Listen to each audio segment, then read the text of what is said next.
Thank you so much, guys, for tuning in to RM Podcast FL. Yes, this is your favorite podcaster, Romina. So, first, I want to thank you guys for tuning in and investing your time. And just like I mentioned on the bio, today's guest speaker is a neighbor, I would say. One way or another is Jim Canterucci. Or should I say like this, Jim? Like, Jim Canterucci. It helps to use your hand, and it's okay. Do that. Yeah. How are you today? I'm very good, Romina. Thanks for having me. I'm excited for this. Absolutely. Before we start recording, you guys, we'll start talking about the weather outside too. And whew, Florida is getting a little cold, but Jim is like, Romina, like pretty much shut up. Like it's like on the low 20s where I'm at. Oh my goodness. Well, Jim, I want to pass on the mic to you first. Tell us a little bit about your career. How did you go about, being where you're at right now? Let the audience know you a little bit better. Sure. What we do is help large organizations lead large organizational change. So that's really the basis and the foundation for everything that I do in my career. Now, how did that come about? That to me, I found over the years has been interesting. My first job when I was still in college at 17 years old, worked full-time and went to school full-time. And my first job was at a company that did 38 acquisitions while I was there. And I was the person who went out to the newly acquired organization and brought them into the fold. And so that was large change leadership, right? And I was just a young punk. I didn't know any better. I thought everybody's job was like mine. I thought that was normal to do that kind of work. And then my second job was I was a second employee in a large consulting or small consulting firm. And we worked with very large banks and we helped them implement a big computer system that actually ran everything, right?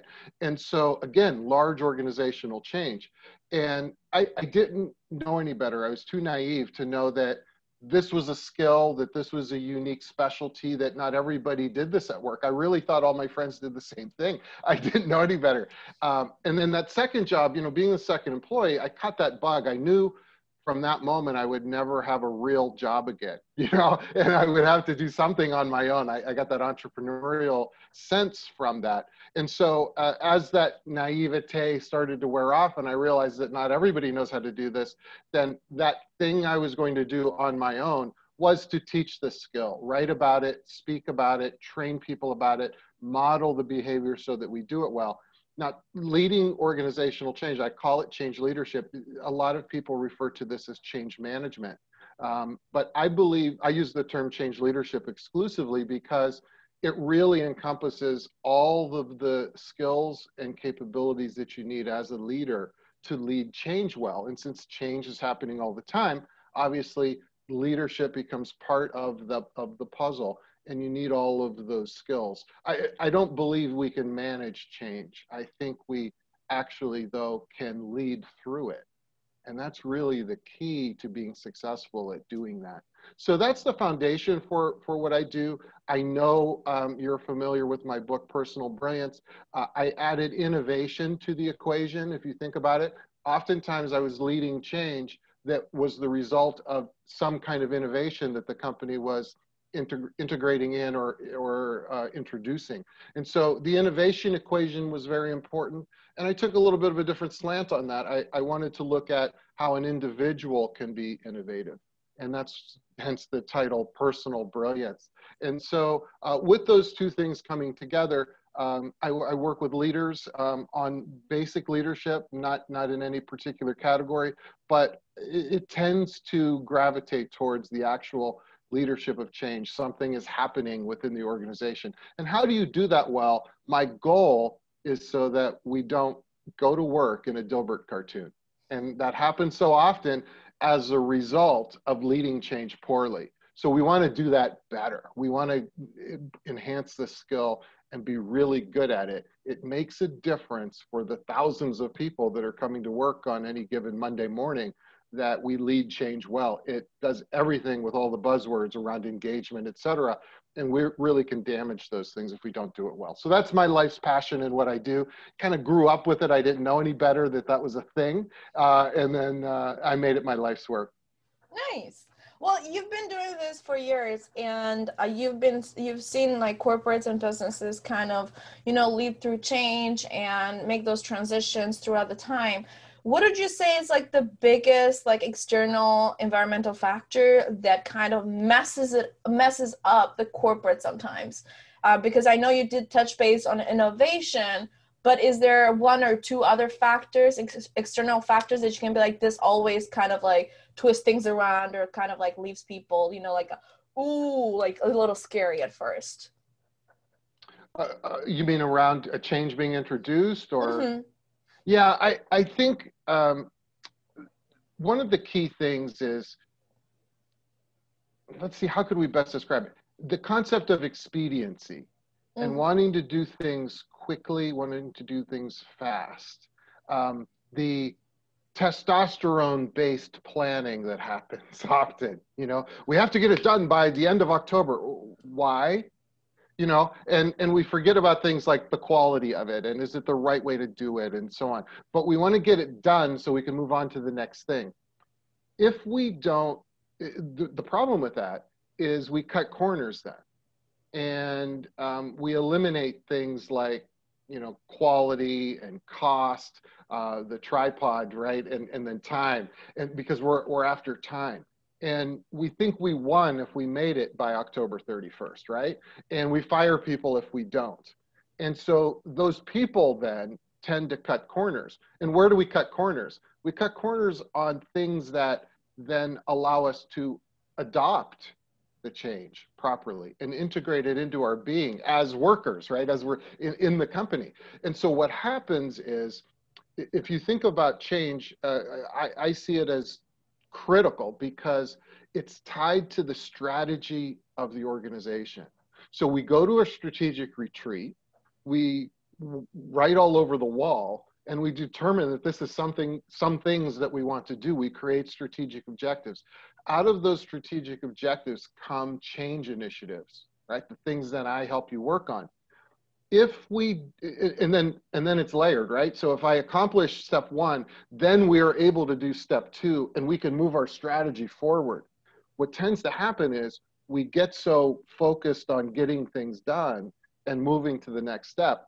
But if we don't adopt that first change initiative and integrate it into our being, we aren't set up then to do the second one. What that means is we're actually not achieving our strategic goals. We think we do, we're busy, right? We have a Not lot of productive. activity. We're not necessarily productive. People are throwing telephones at each other in the office because they're so upset. The Dilbert cartoon, right? It comes back into play. And what the bottom line of that is, we're not reaching our strategic objectives. So those executives that went off to the retreat and wrote all over the wall, they're wondering why things aren't happening, why things aren't getting done, why are we losing in the marketplace? And this is a core reason for that. So this is crucial business function. We think of it as some niche specialty, but leading change is what leaders do every single day. And the impact is on every single employee every single day. And those employees then talking to your customers. So the impact is on your customer and your marketplace. So being good at this, being great at this is, to me, a crucial skill in business that we have to master. And it's like golf, right? We're never going to be perfect at it, but we keep swinging at the Keep ball. trying. You keep trying. And that's really what it's about. So we're trying to get better at this all of the time. And those are the things that I bring to my clients, helping them make this a core competency of what they do so that we actually do meet those strategic objectives. That's really why we're here. And we tend to forget that in the busyness and the craziness and the goals and targets and all of that nonsense and the PowerPoints that we make to justify all that. We tend to lose what we're trying to do. And that's really my mission is to make sure everybody understands that at first, know we have a problem, right? And then start working on it, right? And get Well, better that's at the it. hard part to even sometimes have the companies accept that they have a problem, because they would neglect it for so long until the problem becomes a horrible, horrible mistake. And then you start having talents leaving, or you start having a bad reputation. People don't want to work for you. So yeah, you Right. absolutely I, do need to detect those. I describe it as we've institutionalized not doing change well, not doing the right things. We've made it so that some of the best practices in change leadership, when I talk to my clients, it's like, oh, we don't do that. We can't do that. No, we don't have time for that. What do you mean you But don't then you have don't time have for that? time. Yeah, yeah. Right. Yeah. So that's why I don't have any hair. So the frustration of that, right? So yeah. Oh my goodness. Okay, so let's talk a little bit about the new leadership norm that you actually practice, the 90-10-64 equation. Can you tell us a little bit more about it, and how did this idea even came about? Because I found it very interesting when I did some research on it. But can you tell the audience a little bit more? Sure. Think about marketing and sales. Let's just pick two departments, right? My area, let's Your do it. areas, right? Uh, it's very typical that marketing and sales are like cats and dogs. They have a little natural competition. There's always a little tussle going on. There's competition between the It's a two love-hate departments. relationship It's long term. exactly right. Exactly right. Love-hate relationships is a great way to describe it. What you'll read books, and there are even books with titles that say we should knock down the silos of those two departments. We should, they're in silos. We should knock down the silos, which indicates we should just mush that all together, right? And I don't think that's true. I don't think that's a valid approach. I think what's important is that we actually get better at crossing the boundaries between the two areas. And now let's multiply it for an actual company. We've got marketing, we've got sales, we've got operations, we've got manufacturing, et cetera. But crossing the boundaries well, doing that properly is very important. So I developed the formula 90-10 to 60-40 in working with my executive team clients. So I work with the CEO and their direct reports, which tends to be 10 to 12 people in a couple $billion company. And we work regularly, on a recurring basis. And so one of the key underlying components that made great leadership teams, I found, was the ability for them to cross those boundaries well. Mm-hmm. And so we do that in a room together, maybe 6-7 times a year, where we take actual problems, real life situations that they're dealing with, and we work through how we're going to handle it. And what I found was the best solutions that we came up with as a group were the ones that crossed the boundaries properly from one area to another. And with an executive representing each of those silos, if you want to call them that, doing that was very important. So magic would happen when you had things like, I've got a special thing happening, special project happening. I don't have enough people. I need, Romina, your best marketing person to come work on my team for a while. And you immediately say, oh, my best person? Sure, I'll give you my best person. Will you help me backfill in my area so that I can replace that best person? Sure, I'd be happy to. And the reason that Romina wants to give up her best person is because she's a good leader and wants to develop her best person. And one great way to do it would be to get some experience in the other silo. Like a right? cross-training method. Yeah, you see how that starts to happen. So magical kind of solution. So the formula 90-10 represents typical behavior. 90% of my time, my being, my thought process, everything I do during the day is focused on my department. And 10% of my being is focused on the overall company, 90-10.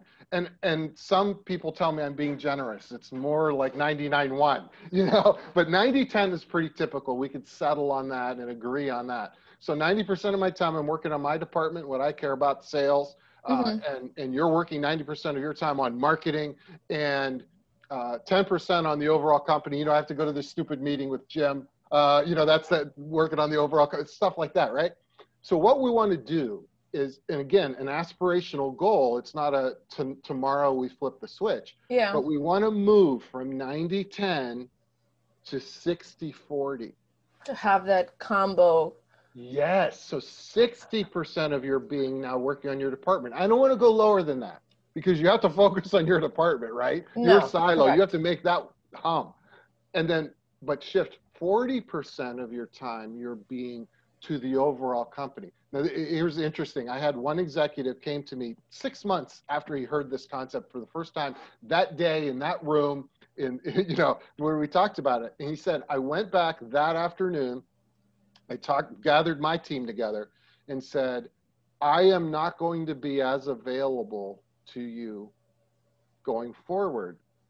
And now I don't know exactly what I'm going to do. Jim hasn't told me that yet, but I'm going to be less available to you. And I want you to start preparing for that. So I'm not going to be as involved in the projects. I'm not going to be talking to you every single day about every single thing you're working on. And he said, Jim, I was a little disappointed. And I just need to tell you that. And I said, well, why? And he said, well, when I told them that, they all breathed a sigh of relief and said, oh, thank God. Now you finally leave us alone for a little. He said, I felt bad. But here's what happens, right? What he was saying to them is, I'm empowering you now. Yeah. To take over what we're doing, take ownership of what we're doing.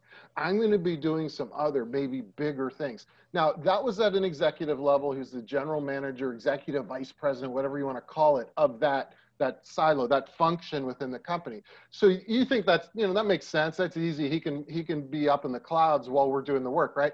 But this works at the supervisory level as well. It translates throughout the whole company. One of our clients, a very large service company, one division I was working with this way. So not the whole company, but one division. And that one division only doing this with the leadership team. In fact, when I say doing this, I mean talking about issues in real life transactions in this way, only with the leadership team. This wasn't something we cascaded down through the division, but they were the only division of 5 that had improving engagement scores compared to the rest of the entire company.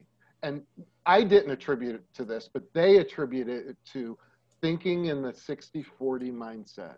Because they were thinking that way, their people began to take ownership. We began to automatically start to think about the company overall and therefore crossing those boundaries we were talking about.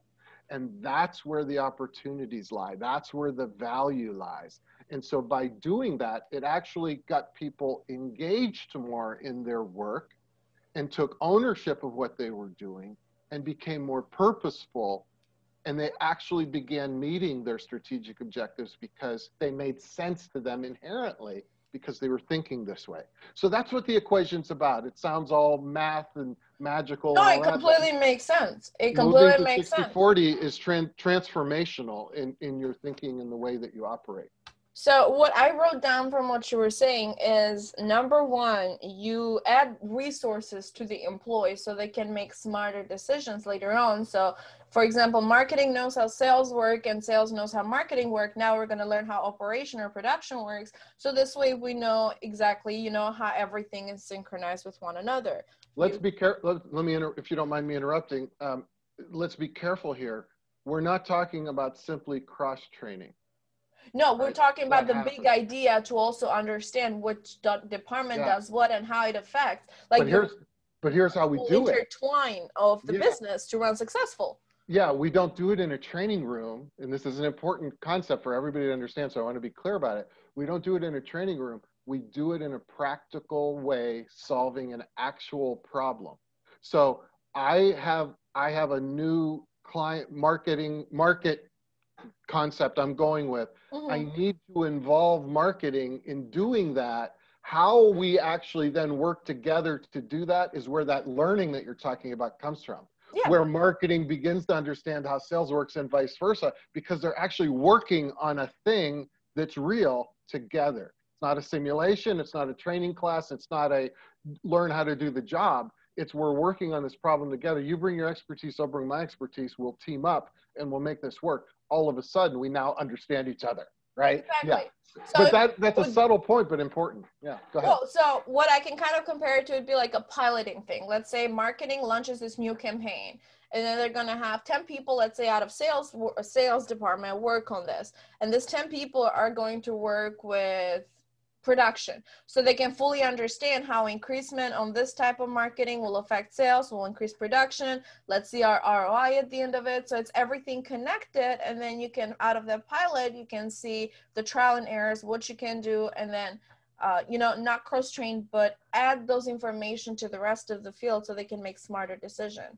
Yeah, now let's tie this back together. When it's time for us to actually implement that across the board, a change project, right? What we were talking about earlier. Now we use all of that information in our communication about the change, and now it becomes more meaningful. Now the 90%, 95% of the teams that didn't get to be part of that pilot get the advantage of being in part of that pilot as if they were. And that makes their integration of those new ideas so much more rich and robust. And therefore, they adopt that new way of doing it more likely than if you just flip the switch and implement it, which many people tend to do and skip the change leadership part. But where does the change leadership part come from? The 60-40 equation, right? We can utilize it then and take advantage of it. So there are a lot of benefits in thinking this way. So I love that term because as somebody that's been a part of pilots and have crossed, worked different departments and knows like the A connects with B, connects with C to get to the D, like everything connected. But what I feel like we're missing a lot of times is because companies don't explain to the employee the importance of their job and why they do what they do. Because let's just be honest, there's two things that motivate people, either financially or either their status. So they either want the job because it's really great money, or they want it because they just want to feel much better about themselves. But they don't understand the big why, the daily tasks that they do. So I feel like in order to get to the 90-10, like the 60-40 equation, companies also need to get really good at explaining the why behind each employee's job. So your 9 to 5, for example, or your small project, it's going to affect the company this way, big picture. And sometimes I feel like companies miss on that. I don't know if it's because they neglect it, or if that's because even sometimes executive leaders don't know how to explain it. But I feel like that's something that a lot of companies do miss out on. Put your blinders on, get focused. You're in charge of this. This is what you care about. Meet these numbers, do this. I've actually asked managers, well, what happens to my work product when it goes to the next guy? I don't know. It doesn't really matter. We're focused on this right now. Just do this. That mindset. That makes my body itch a little. I'm like, no, I want to know. It's the most dangerous. You don't even want to know that. You're not curious. Just curiosity would tell you that you would want to know that, right? But look at the value of knowing that, because now you can tell your folks, the reason that I'm asking you to do this way is so that it shows up correctly for the next step in the process, and then they can be as effective as possible. Yeah. Because remember, we're doing this for the whole big picture reason. And when we start to lose that, and it's not a speech, and I'm a speaker, so I like speeches, but it's not a speech, it's not a PowerPoint. It's this bigger understanding, right? It's practical, it's every day. Here's why I put it in the box standing up instead of laying down, because Ramina's going to get it next, and when it's laying down, she can't do her work well. So I want to make sure it's standing up because I like her, she's nice, right? That's the dirt level, strategic thinking that we need to have, and we tend to miss that. We tend to be this big picture thing, and then we say, Ramina, you're the manager of X, put your blinders on, just worry about this, make all your people make these things stand up instead of lay down. That's what you have to do. Why? It doesn't matter, just do that. That's what's wrong, and we need to fix that. So it happens at every level. So one thing that before we jump to the book, because I definitely want to talk about the book, we're going to talk about awareness, curiosity, focus, and initiative. Like it's really great, amazing 4 topics. But before we do jump that, coming from the sales world, one thing that, and you can disagree with me on this, I'm more than welcome it. One thing that I don't like is sales world, in like sales department has like 20 different metrics to see, for example, like the agents' productivity, when they can easily break it down to 3 matrix or 3 or 4 matrix and be able to actually push them, so they don't be like, my conversion is here, my cross pitch sale is here, my this is here, my this is here. Instead, focus on 3 to 4 tops, have straight vision, straight focus, and this way you also allow time on those one-on-ones, for example, especially if you're working at a busy corporate, on those one-on-ones to talk about the big picture stuff, to talk about how this one sale of yours helped a customer this way, for example, or had operation or production help this way. But unfortunately, the sales department, this is how they typically run. Like they have like 15, 20 metrics. And if you don't meet one, you're going to get written up. And it's like, yay, good job. Now the employee itself doesn't feel as empowered. Does that make sense? It does. Let's talk about this writing up thing. Yeah. You're going to get written up. I'm going to write you up. If you do this again, you get written up. You know, gee whiz, stop this, right?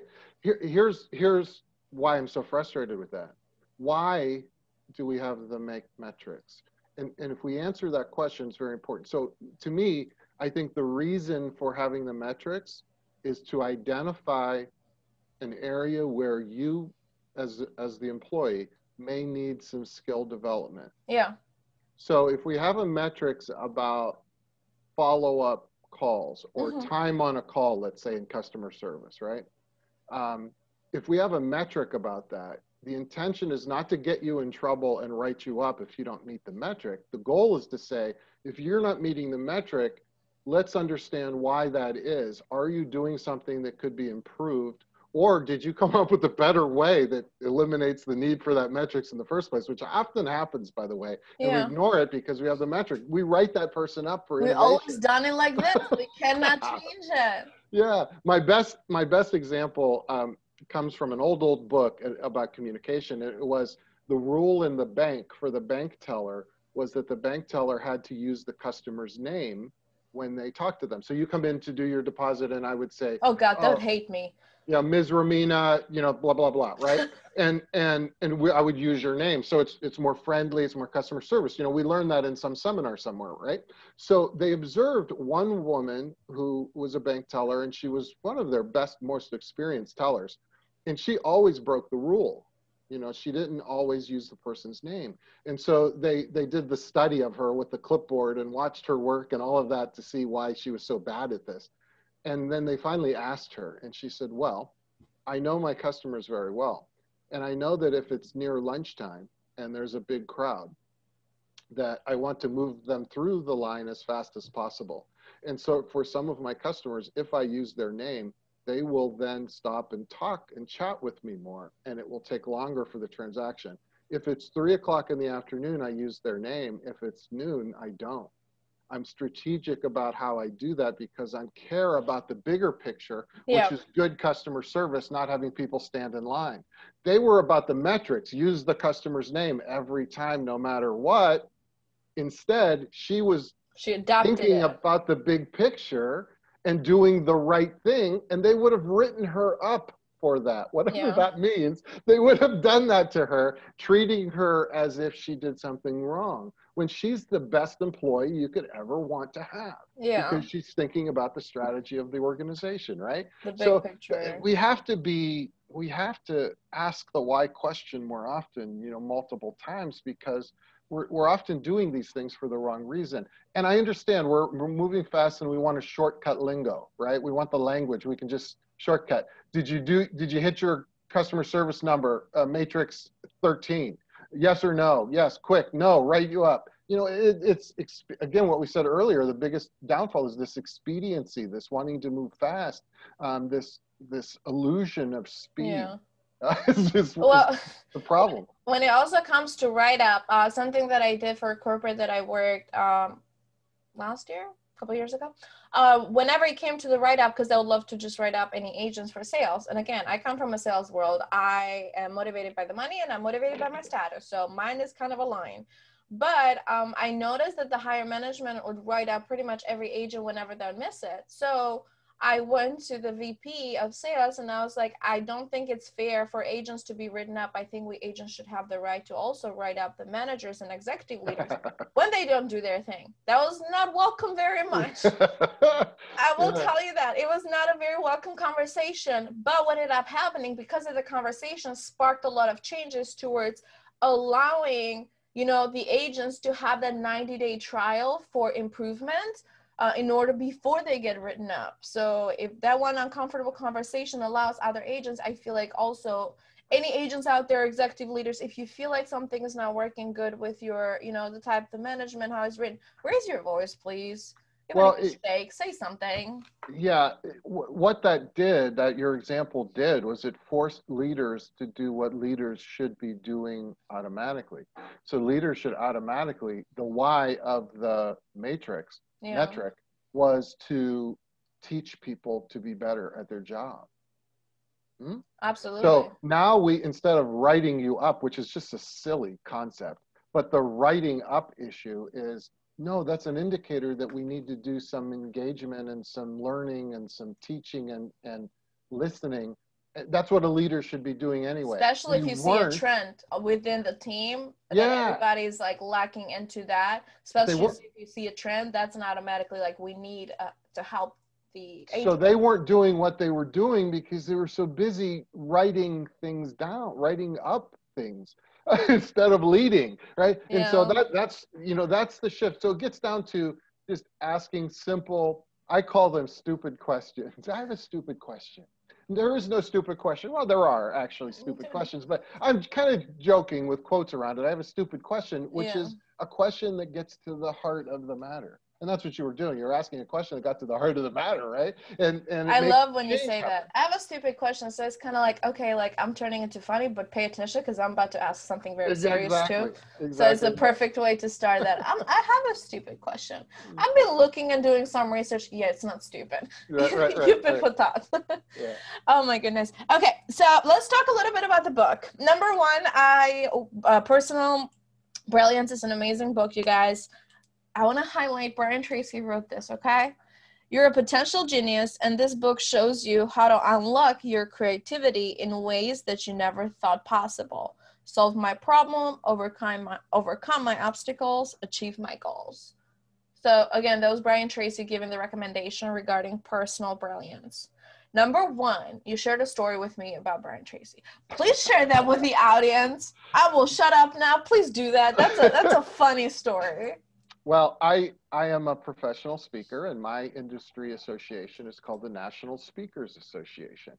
And we have a convention. You could imagine the poor hotel staff, when we show up for a convention, they have to put earplugs in because you got everybody talking all the time. Speakers, right? So my local chapter asked me to write an article about the stress and how overwhelming going to this convention was going to be when I went to my first one, right? And so this was kind of a small convention. It was a couple thousand people, but I thought it was kind of a small convention because I was used to these big technical conventions and so on. So I didn't think it was going to be a big deal, and it really wasn't. It was very exciting and invigorating and so on. But one of the first breaks in the convention, you know, after a keynote speech, I went to the men's room. And, you know, they're the typical in a hotel men's room. The urinals are up against the wall. And I chose the open urinal. And to my left was Zig Ziglar. And to my right was Brian Tracy. And so these are two people who I'd read and listened to and heard their programs. For a second, you're probably like, thank God I drank 2 liters of water, so I have to pee in this exact moment. And they were right there next to me. And what do you do? The etiquette, you can't shake hands. You can't give a hug. You can't. You know. So that's how I met those two gentlemen. And obviously we ended up being acquaintances, and they shared with me and provided a mentorship kind of a role. But I asked Brian to write that blurb for the book cover, and oftentimes a little publishing secret. Many times the author or a marketing person writes the blurb, and the person just says, "Yeah, that's fine," and but Brian actually wrote it. I have the handwritten, he did it with handwriting of that. And the publisher didn't believe me. I had to actually send them a copy of the handwriting that, that he wrote that blurb. So yeah, so that was very nice of him to do. And you know, I have a lot of good friends who believe in the core message of personal brilliance. And I wrote it because I was looking at what are the things that high performing people do. And I didn't want to write a book about innovation in a corporate sense, you know, the idea systems and that kind of thing. It was really overdone already, I thought. But I thought, what happens? Where does it come from? Yeah. And I started looking at the individual, and hence the title, Personal Brilliance. It's about individuals coming together. I'm a business person, right? So it's a business book, but it's really in the self-improvement Well, it's a lot, section, yeah, it's a right? lot in the self-improvement because you highlight awareness, curiosity, focus, and initiative. Those are the 4 catalysts to personal brilliance. Yeah. Absolutely. And like awareness itself, especially we live in the digital age, you know, like how do you even stay aware of actually what's going on? So, you know, the noise that you have around you or what he said or she said doesn't necessarily affect your opinion, but you're fully aware of what's going on, like especially for this year. That's super important. What would you say that would be like if you can start becoming more aware of your surrounding or your situation or even your like feelings, what would be some things that you can start to process through it? Well, awareness, by the way, although I don't necessarily have them in the book, what I've developed there's a persona for each of the 4 catalysts. And the persona for awareness is the prospector. So think about digging through the rocks and rubble, looking for that gem. That's really what the prospector does. And that's what awareness is about. So self-awareness first, to really understand ourselves. And we have to work on that almost every day. And then awareness of the environment and what's happening around us. And so it becomes by the way, these 4 catalysts, I think we're born with them, but the stand in line, don't chew gum, raise your hand before you talk kind of rules that we grow up with put some tarnish on these natural abilities. So personal brilliance is about shining those abilities up, those catalysts up, taking that tarnish off. So from an awareness standpoint, it's being present and seeing the environment and then starting to you know, allow those observations to come together. And then the other catalysts start to kick in and work together seamlessly with awareness, but really being aware of what's happening. And if you're in the United States, I don't think it's cool to be ignorant about things like not understanding football.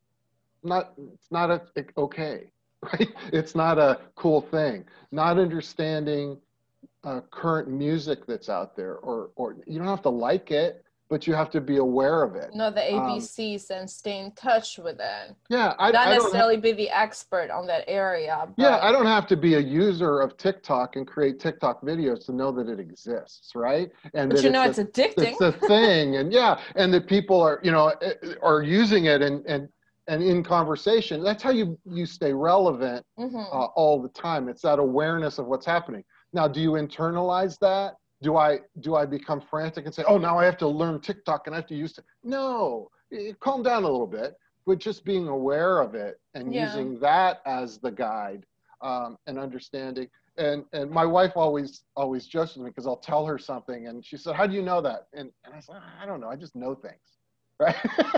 I just know things. I don't even know where I found that out, but it's awareness working, right? It's just, it's seeing things, seeing maybe the schematics of them, how things fit together.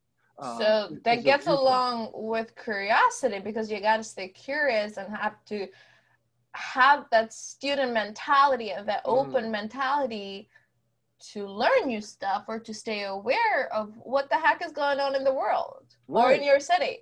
Yeah, the persona for curiosity is the detective. You know, they're always asking that question, and one question leads to answer leads to the next question, and you're always digging that way.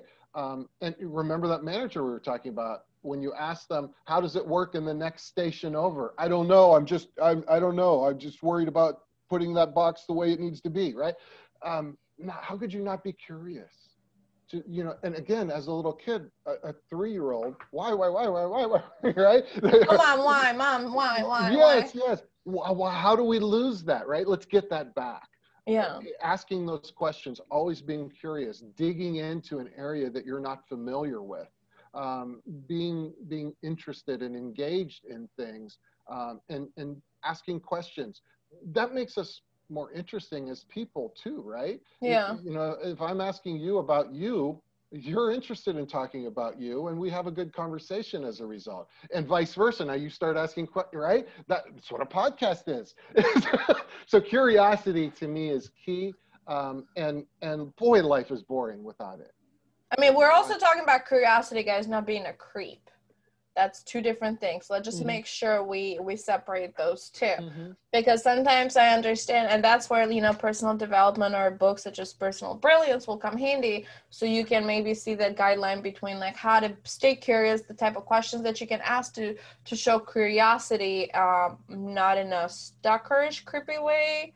That's also very important. So I just want to kind of highlight that part. Yeah, absolutely, absolutely.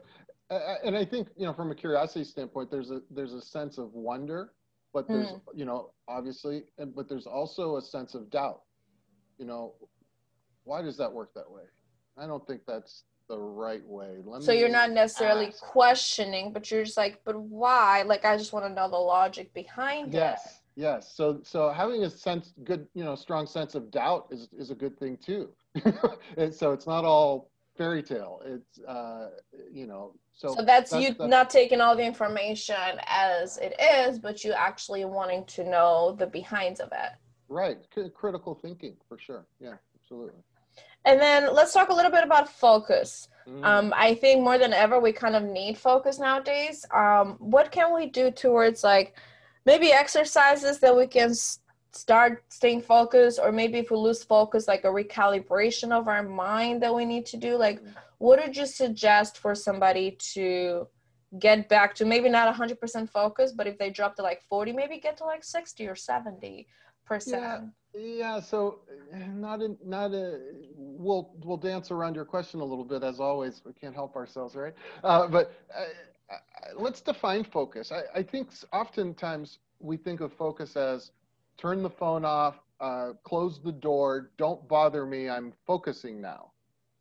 Leave me alone, quiet, focus. Yes, we need that, but we also need to think about focus in a bigger picture type way. So I like to think about focus not as a laser beam, not close the door, be quiet, I'm going to focus now, but more like a spotlight. So the beam is concentrated, but it widens out a little bit, right? So think about focus, and this is a bit of giving yourself permission for the thing that you might be labeled as scattered or multitasking, or right. Let's give yourself a little permission, because what happens with what I call 360-degree focus is that I can pick the disparate things that are out there, facts coming at me, to be able to pull them together into a cohesive solution. And so the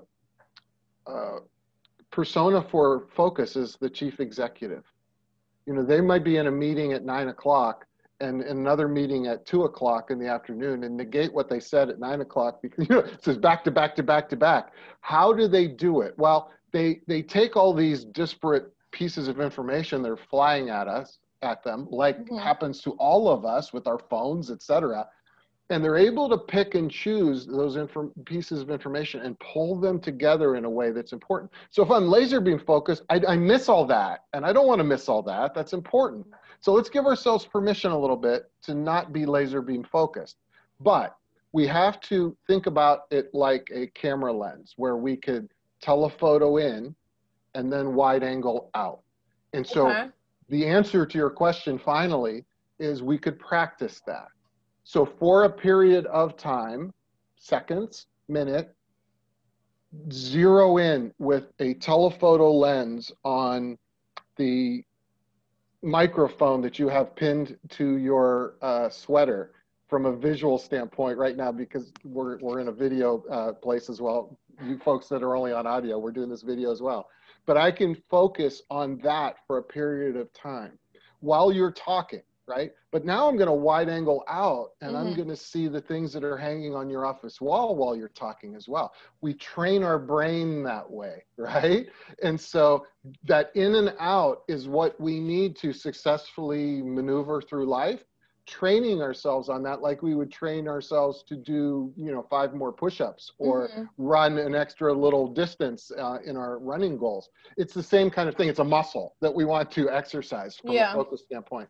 So know that you're zeroed in and working in a close the door, don't bother me, I'm focused, and do that for a period of time. And let's see, how long can we go doing that? But also realize that you're just as focused when you're not, when you're the opposite of that and you're more open in a 360-degree way. And that's how you need to go through your life. Or you're going to be so focused, you're going to be running into walls. And we don't want that. So there's a delicate balance we're looking for. The key is to be able to control that lens, to be able to determine when you need to move it in or move it back out, and be able to do that on command. That's what we're training for, not that we're trying to be less scattered. It's how we corral that fire hose that we're dealing with in life every day and how we manage that.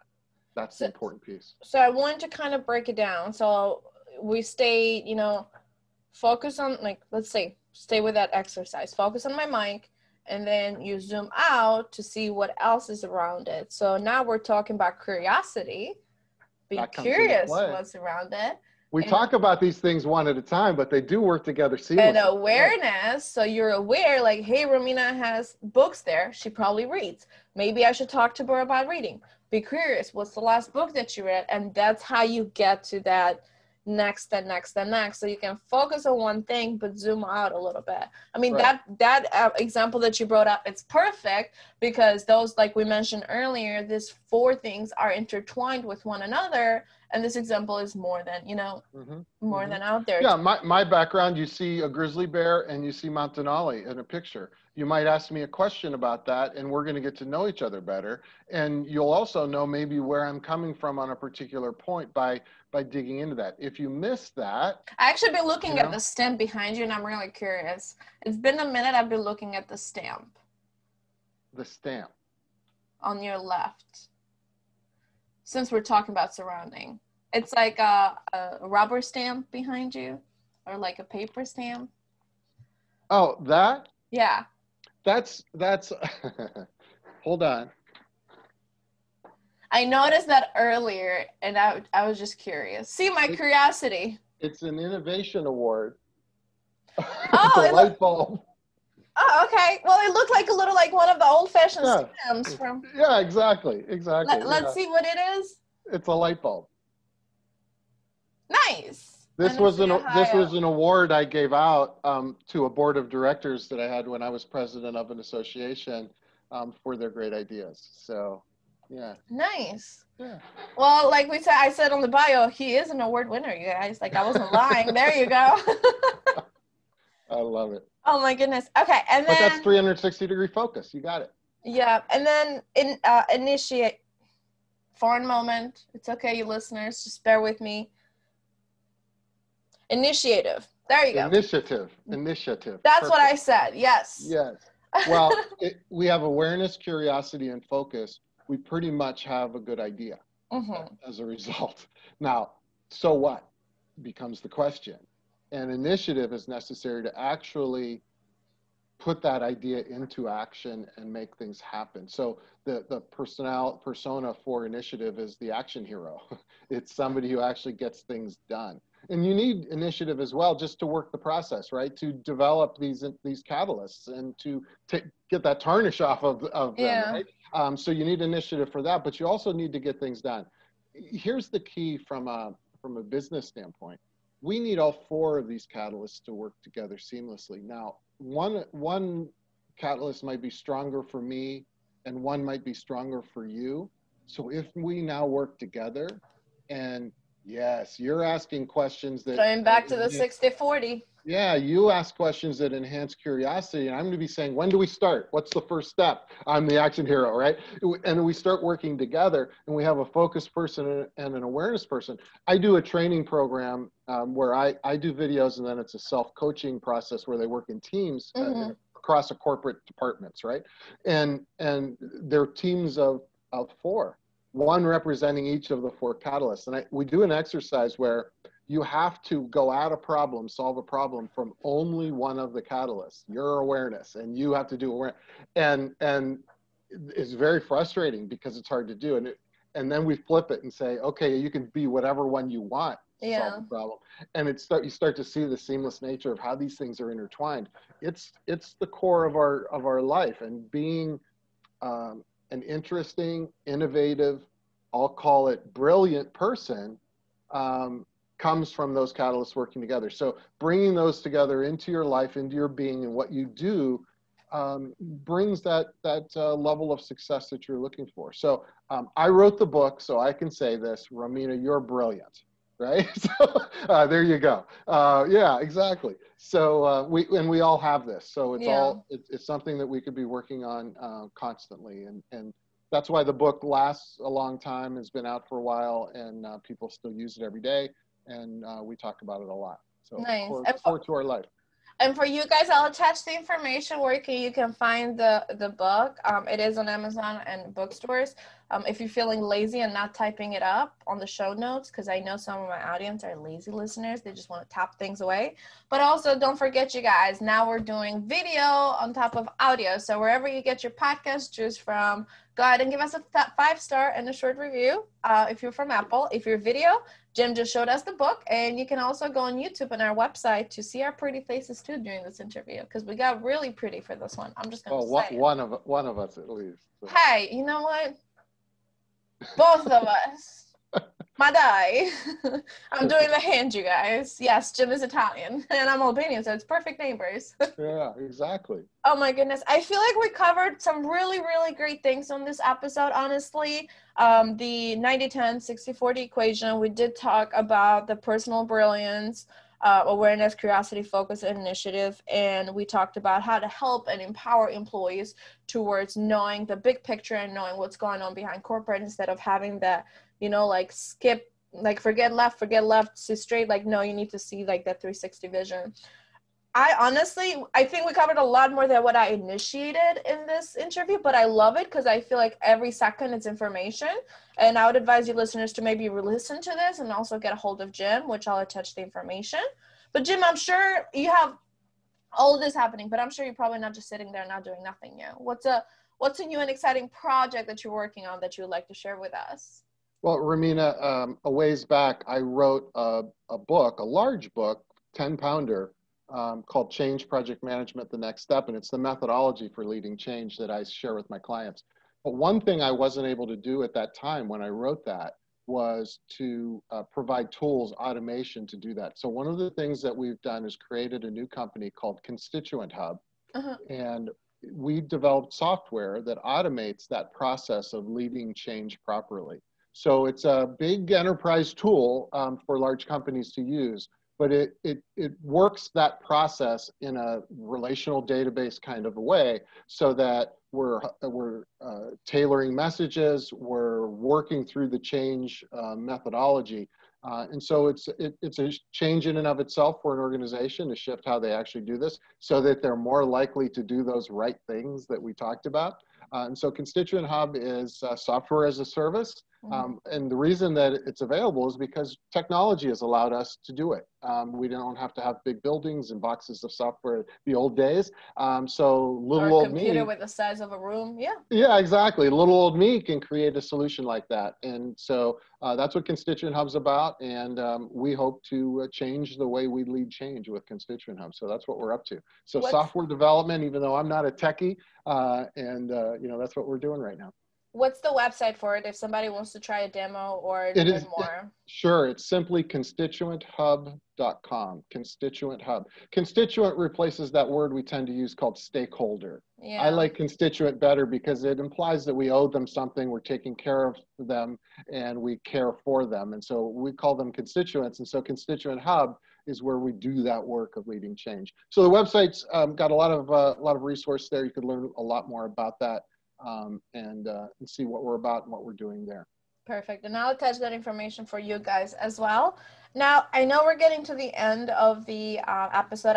I would love if we can talk more about this, because I feel like we can talk all day. And maybe we should just have you back on the show. That would be amazing. I'd be happy to come back. I've enjoyed Absolutely. it so Maybe far. we can talk a little bit more about the constituent hub and get more into like the nitty-gritty and the details, and how the software as a service can actually help businesses towards leading through change. So we can absolutely do that, you guys.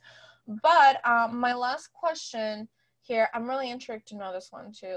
I know you work with Fortune 500 companies, and I know you've been an executive advisor, author, and speaker for years, but I'm sure you also have your personal life. So what would be for you like the definition of success personally and like professionally?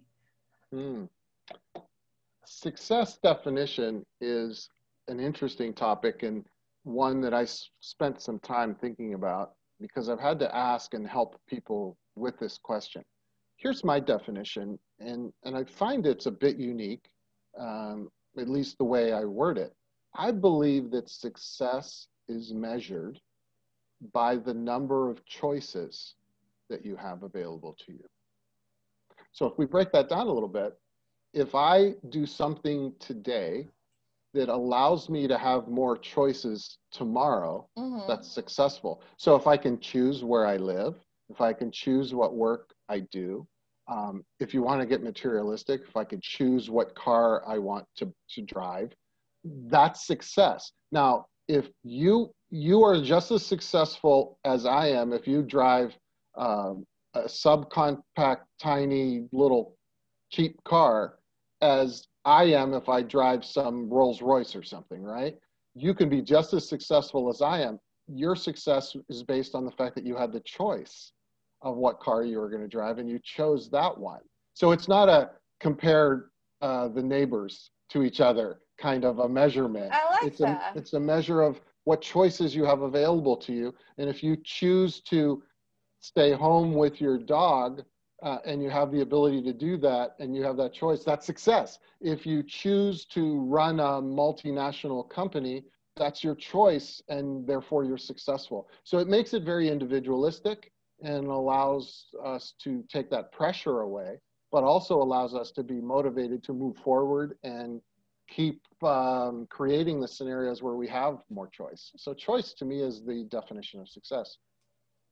So what I get from it is the number of choices. You increase your own number of choices that you can have. Forget your neighbor, forget this, forget that. It's just individualistic, but also looking to increase that and looking to improve. Because a lot of times we try to compare each other, like ourselves with other people, and feel not as successful. Or like a quote says, your page 1 is, it's somebody else's page, chapter 20. So it just never compared the level, but number of choices. I like that. I haven't got that one before.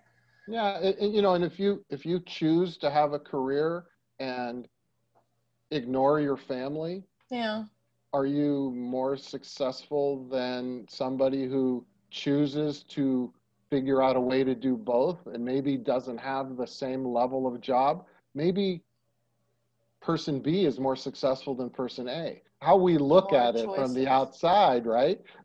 It's about the choices we make, and then the choices available to us going forward as a result of those actions that we take. So it's a growth mindset. It's one where we learn constantly and get better.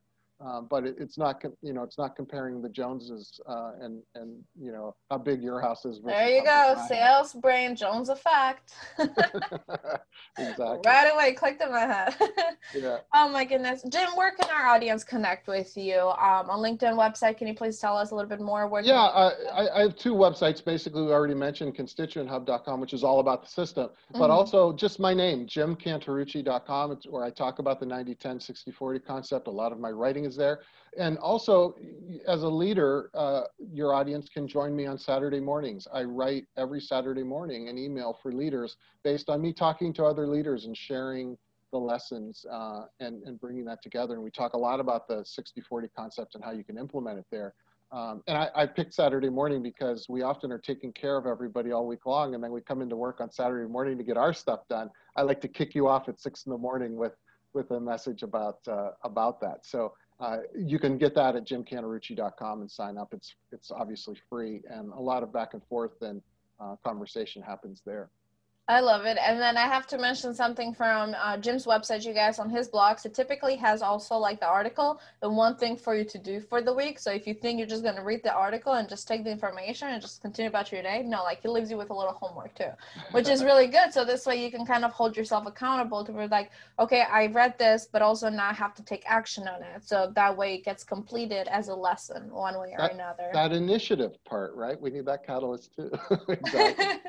Awesome. Well, Jim, I'm so happy you were able to be on RM Podcast FL. And for you, my lovely listeners, go ahead and look at the show notes for all the links and details. Go ahead and contact Jim. Tell him Romina sent you, and you listen to this awesome interview with Jim on RM Podcast FL. Jim, thank you so much for taking your time today and being a part of the show. I'm very grateful that we were on the air together. I really appreciate it. You're doing great work, Romina. Please keep it up. Absolutely. I'm looking forward to having you again on the show talking about the Constituent Hub. Love to be back. Thanks. Awesome. Thank you, guys. Make sure to tune in every Tuesday for awesome episodes just like this one. Bye, listeners.